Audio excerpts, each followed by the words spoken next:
Hello.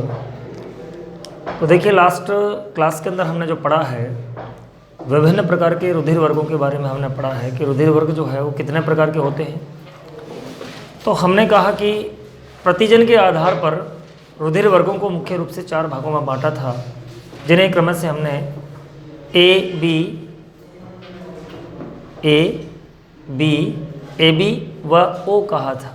ठीक है, तो प्रतिजन के आधार पर आपके ब्लड ग्रुप जो है हमने वो 4 भागों में बांटे थे। आपको मैंने इस तरह से बताया भी था, ए बी और ये आपका ए बी और ये आपका ओ।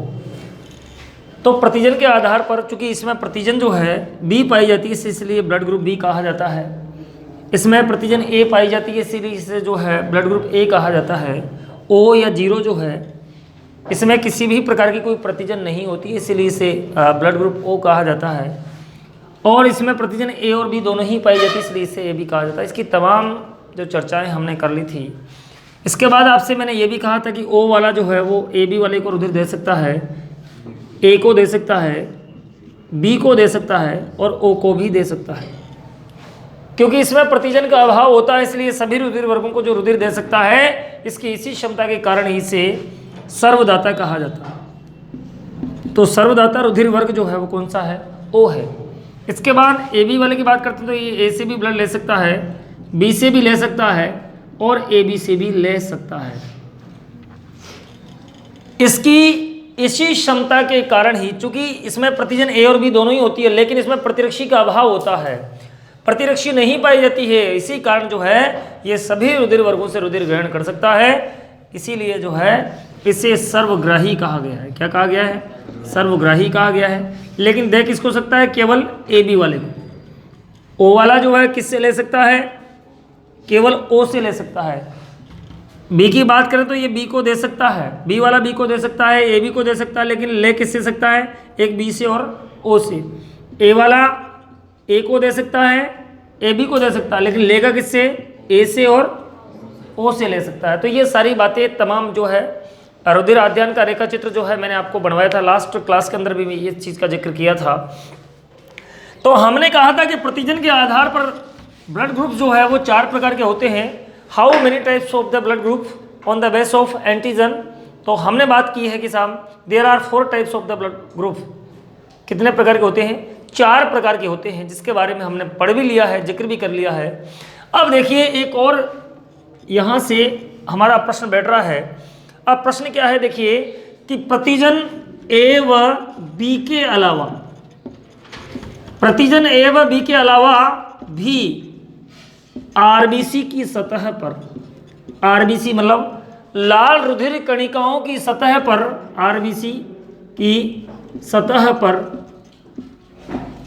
एक अन्य प्रतिजन भी पाई जाती है, एक अन्य प्रतिजन भी पाई जाती है जिसे आरएच कारक या आरएच फैक्टर कहा जाता है। क्या कहा जाता है इसे?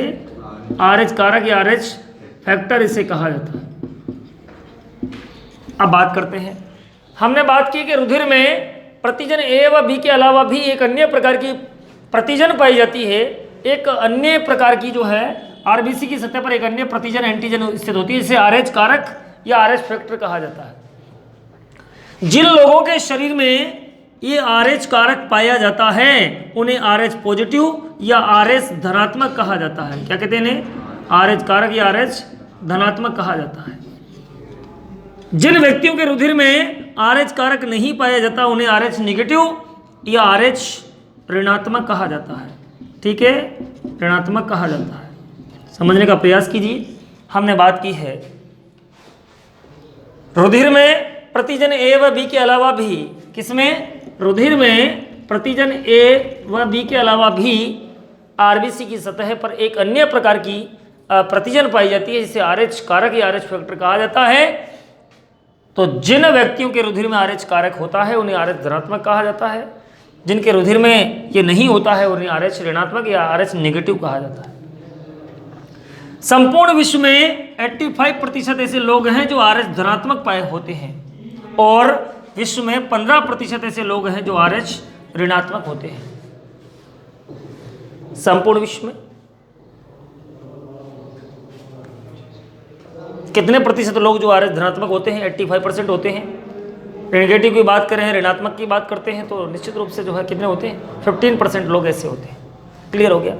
अब देखिए यहाँ से और हम आगे बढ़ रहे हैं, ये RH फैक्टर होता क्या है तो समझने का प्रयास कीजिए और इसको देखिए RH फैक्टर आया कहाँ से। एक वैज्ञानिक थे जिनका नाम, 2 वैज्ञानिक थे, इनका नाम है कार्ल लैंडस्टीनर। आप जानते हैं विभिन्न प्रकार के रुधिर वर्गों की खोज जो करने का श्रेय जाता है वो कार्ल लैंडस्टीनर को जाता है। लेकिन कार्ल लैंडस्टीनर और वीनर नामक वैज्ञानिकों ने, 2 वैज्ञानिक हैं ये, कार्ल लैंडस्टीनर व वीनर नामक वैज्ञानिकों ने एक मकाका रीसस नामक बंदर में, मकाका रीसस नामक बंदर में उसकी आरबीसी की सतह पर जो है या उसके रुधिर में एक, उसकी रुधिर कणिकाओं में एक नए प्रकार के प्रतिजन की खोज की जिसे कहा जाता है RH कारक कहा गया। क्या कहा गया? RH कारक उसे कहा गया। तो कार्ल लैंडस्टीनर व वीनर नामक वैज्ञानिक ने मकाका रीसस नामक बंदर में, ये क्या है? मंकी बंदर में एक अन्य प्रकार के, उसके रुधिर में एक अन्य प्रकार, उनकी कणिकाओं पर जो है एक अन्य प्रकार की कारक की खोज की जिसे जो है RH कारक या RH फैक्टर कहा जाता है। तो RH कारक की खोज का श्रेय इन दोनों को जाता है। किसमें की? ये ज़्यादा प्रश्न इंपॉर्टेंट है। तो रीसस को हमें इस तरह से लिखते हैं तो वहाँ से हमने इसको RH लिया है। क्या लिया है? RH लिया है। तो मकाका रीसस नामक बंदर में इसकी खोज की थी। अब RH कारक के आधार पर ब्लड ग्रुप कितने प्रकार के होते हैं? किसके आधार पर? प्रतिजन के आधार पर 4 प्रकार के होते हैं, लेकिन RH कारक के आधार पर ब्लड ग्रुप्स कितने प्रकार के होते हैं? 8 प्रकार के होते हैं। कितने प्रकार के होते हैं? 8 प्रकार। क्योंकि आप जानते हैं कि आपके ब्लड ग्रुप क्या है? A, B, AB और O, ये तो प्रतिजन के आधार पर है। लेकिन बात करते हैं कि RH कारक के आधार पर कितने प्रकार के होते हैं, तो हम कहेंगे 8 प्रकार के होते हैं। कितने प्रकार के होते हैं? 8 प्रकार के होते हैं। जिन, अच्छा A, अब A ग्रुप में, ब्लड ग्रुप A में यदि RH कारक पाया जाता है तो उसे A पॉजिटिव कहेंगे और नहीं पाया जाता तो उसे कहेंगे RH निगेटिव। उसी प्रकार से ब्लड ग्रुप B में यदि RH कारक पाया जाता है तो RH पॉजिटिव और नहीं पाया जाता तो B नेगेटिव। उसी प्रकार से ब्लड ग्रुप A में यदि RH कारक पाया जाता है तो उसे ब्लड ग्रुप AB पॉजिटिव और अगर नहीं पाया जाता है तो AB नेगेटिव इसे कहा जाता है। उसी प्रकार से O में यदि RH कारक पाया जाता है तो पॉजिटिव और नहीं पाया जाता तो नेगेटिव। इस प्रकार से देखिए कि RH कारक के आधार पर ब्लड ग्रुप कितने प्रकार के होते हैं? 8 प्रकार के होते हैं। AB O तो हमारे पास था ही, लेकिन इसमें से भी 2 छट गए कि जिसमें RH कारक है वो पॉजिटिव, जिसमें नहीं है वो नेगेटिव।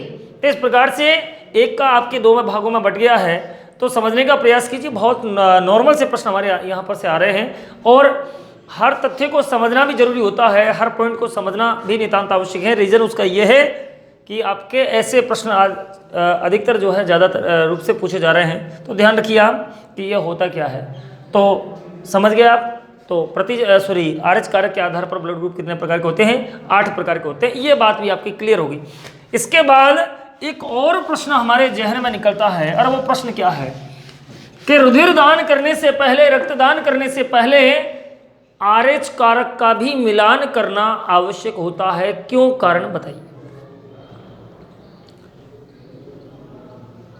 रुधिर दान करने से पहले RH कारक का मिलान करना आवश्यक होता है। क्यों? कारण बताइए। तो इस तरह का यदि प्रश्न आ रहा है तो हमारे प्रश्न का उत्तर हम क्या देंगे वो देख लीजिए आप। क्योंकि आप ये देखिए आप कि रक्तदान करने से पहले, रुधिर दान करने से पहले हमें RH कारक का मिलान करना भी आवश्यक होता है। क्योंकि यदि मान लीजिए RH निगेटिव व्यक्ति का रुधिर RH पॉजिटिव को दिया जा रहा है, समझना आप, इसमें तो RH फैक्टर है ही नहीं, इसमें है।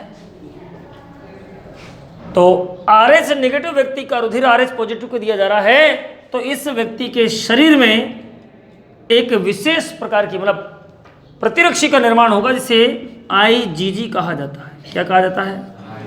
यदि आपने उल्टा सुल्टा दे दिया, देखो पॉजिटिव को पॉजिटिव वाला दे सकते हैं, नेगेटिव को नेगेटिव वाला दे सकते हैं, लेकिन यदि इस तरह का हो गया विपरीत कि अगर RH नेगेटिव का RH पॉजिटिव को जो है हमने अगर ब्लड डोनेट कर दिया तो इसके शरीर में प्रतिरक्षी का निर्माण होगा। किसके विरुद्ध? RH नेगेटिव के विरुद्ध, इसके विरुद्ध प्रतिरक्षी का निर्माण हो जाएगा सर। RH का निर्माण हो जाएगा। अब ये प्रतिरक्षी क्या करेगी, ये शरीर में जो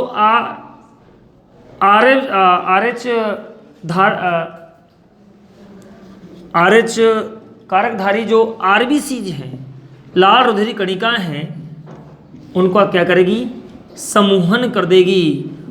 समूहन कर देगी अर्थात समूहन करने के बाद जो है उन्हें नष्ट करना प्रारंभ कर देगी। क्या कर देगी साहब, उन्हें नष्ट करना प्रारंभ कर देगी। थोड़ा सा देखिए कि रुधिर दान से पहले जो है RH फैक्टर का या RH कारक का जो है वो क्या करना चाहिए, मिलान करना आवश्यक होता है। उसके पीछे मैंने आपको कारण बता दिया है कि यदि ऐसा है तो इस प्रकार यदि आपने नेगेटिव का ब्लड जो है पॉजिटिव को दे दिया है RH फैक्टर में, तो इसके विरुद्ध जो है RH प्रतिरक्षी का निर्माण होगा और ये IgG प्रतिरक्षी का निर्माण होगा।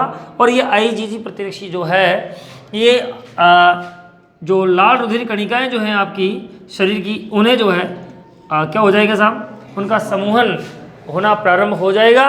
और समूहन होने से क्या होगा साहब, ठीक है, जो है RBC कोशिका जो है नष्ट होने लगती हैं। और देखिए और क्या होता है, ऐसा होने से शरीर में बिलीरुबिन नामक एक हानिकारक पदार्थ का निर्माण होता है। किसका, बिलीरुबिन नामक हानिकारक पदार्थ का निर्माण होता है। अब ये बिलीरुबिन यहाँ से रक्त से प्लीहा में चली जाती है, प्लीहा के बाद में यकृत में चली जाती है, तो यकृत में जाकर के जो है लीवर में जाकर के जो है वहाँ भी जो है अपना दुष्प्रभाव ये दिखाती है। और यहाँ जाकर के बाद में ये वृक्क को, वृक्क का मतलब किडनी को विफल कर देती है। विफल का मतलब जानते हो, किडनी फेल होगी, ऐसा कहते हैं। तो यकृत को वृक्क को जो है ये किडनी को जो है ये विफल कर देती है और ऐसा व्यक्ति जो है मृत्यु को प्राप्त हो जाता है। किसको प्राप्त हो जाता है, मृत्यु को प्राप्त हो जाता है। तो थोड़ा सा ध्यान रखने की आवश्यकता है कि किसी भी व्यक्ति को रुधिर दें अथवा लें तो सबसे पहले जो है RH फैक्टर का मिलान करना भी आवश्यक हो जाता है। रीज़न उसका मैंने आपको बता दिया है। तो थैंक यू साहब, धन्यवाद, नमस्ते सभी को और पढ़ते रहिए साहब।